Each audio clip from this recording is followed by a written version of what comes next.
મિત્રો આપ બધા મિત્રોનું હાર્દિક સ્વાગત છે આપણી યુટ્યુબ ચેનલ એવી ગુરુ જ્ઞાન શાળાની અંદર।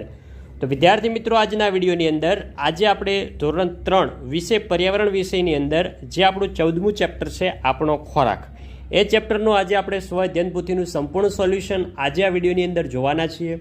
તો વિડીયોને તમારે છેલ્લે સુધી સ્કીપ કર્યા વગર પૂરેપૂરો જોવાનો છે અને જો તમે ચેનલ ઉપર નવા હોય તો ચેનલને પણ અચૂકથી સબસ્ક્રાઈબ કરી લેવાની છે। જો પ્રશ્ન નંબર 1 કે આપેલા વિકલ્પોમાંથી યોગ્ય વિકલ્પ પસંદ કરી આપેલ બોક્સમાં લખવાનું છે। પહેલો, આપણા આરોગ્ય માટે કયો ખોરાક હાનિકારક છે? તેમાં આવશે ઓપ્શન નંબર A પિઝા। બીજો, તમે પેટના દુખાવા માટે કઈ ઔષધિનો ઉપયોગ કરશો? તેમાં આવશે ઓપ્શન નંબર D અજમાનો। ત્રીજો, નીચેનામાંથી કઈ વસ્તુ પ્રાણીઓમાં મળે છે? તેમાં આવશે ઓપ્શન નંબર B ઈંડા।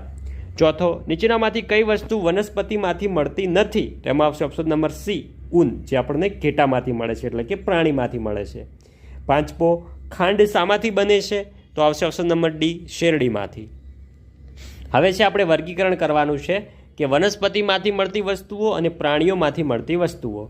તો સૌપ્રથમ વનસ્પતિમાંથી મળતી વસ્તુઓ જોઈએ, તેમાં છે અજમો, કેરી, ગાજર, કોબીજ, હળદર ને ગોળ। પછી જે પ્રાણીમાંથી મળતી વસ્તુ કઈ કઈ છે? તેમાં છે માંસ, ઈંડા, દૂધ, ઊન અને મધ। આગળ વધીએ। હવે આગળ છે પ્રશ્ન નંબર 3 કે વિધાન સાચું છે કે ખોટું એ આપણે જણાવવાનું છે। પહેલો, મૂળો કંદમૂળ છે। કંદમૂળ એટલે કે જે જમીનની નીચે ઉગે, તો એ સાચી વાત છે। બીજો, મસાલા તરીકે હળદરનો ઉપયોગ થાય છે, સાચું। ત્રીજો, આમળાના વૃક્ષ પર પર્ણ હોતા નથી, ખોટું। ચોથો, ઉધરસ આવે ત્યારે મધ ખાવું જોઈએ, સાચું। પાંચમો, તુલસીના પાન ઔષધીય ગુણ ધરાવે છે, આ પણ છે સાચું। હવે તમને અનેક શબ્દો આપ્યા છે, એ શબ્દોનું આપણે વર્ગીકરણ કરવાનું છે। તો આ શબ્દોમાંથી કઠોળ કયું છે? તો કઠોળ એક જ છે, ચણા। આમાંથી ઔષધિ કઈ છે? તો આવશે કુવારપાઠું, અરડુસી ને મધ। શાકભાજી કઈ છે? તો છે કોબીજ, દૂધી અને સુરણ। સૂકો મેવો કયા કયા છે? તો આવશે કાજુ અને બદામ। કંદમૂળ કયું છે? તો શક્કરિયા। અને વૃક્ષ કયું છે? તો આવશે આંબો અને વડલો। નેક્સ્ટ આગળ જઈએ, પ્રશ્ન નંબર 5 કે નીચે આપેલી વનસ્પતિના નામ લખી તેના ઉપયોગો જ લખો।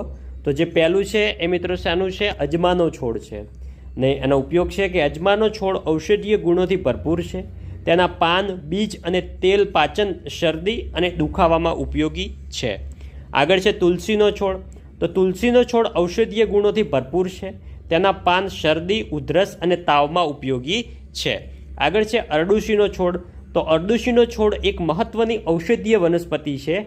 તેના પાન શરદી, ઉધરસ અને દમમાં ઉપયોગી છે। આગળ છે સાલવિયા। તો સાલવિયાનો છોડ બગીચામાં શોભાવર્ધક માટે વપરાય છે। તેના ફૂલો મધમાખી અને પતંગિયાને આકર્ષશે, જેથી પર્યાવરણને લાભ થાય છે। નેક્સ્ટ છે કુવારપાઠું। તો કુવારપાઠું શરીર માટે ખૂબ જ લાભદાયી છે, પાચન સુધારે છે અને ત્વચાને સ્વસ્થ રાખે છે। આગળ છે પ્રશ્ન નંબર 6 કે આપેલી પરિસ્થિતિમાં તમે શું કરશો? એ તમારે તમારા મુજબ લખવાનું છે। તો છે કે જો તમને ઈજા થાય તો હું તરત ઘા સાફ કરી દવા લગાવું અને જરૂર હોય તો ડૉક્ટર પાસે એટલે કે દવાખાનામાં પણ જાઉં।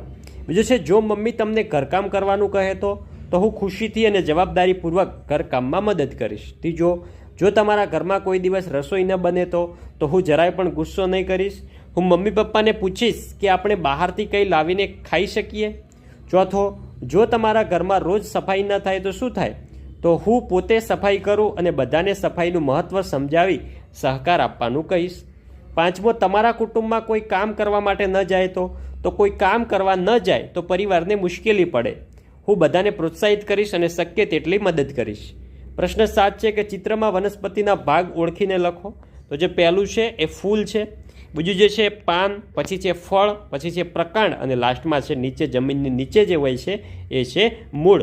તો વિદ્યાર્થી મિત્રો આ હતું આપણું ધોરણ 3 વિષય પર્યાવરણ વિષયની અંદર જે આપણું ચેપ્ટર છે આપણો ખોરાક, એનું સ્વઅધ્યયન પોથીનું સંપૂર્ણ સોલ્યુશન।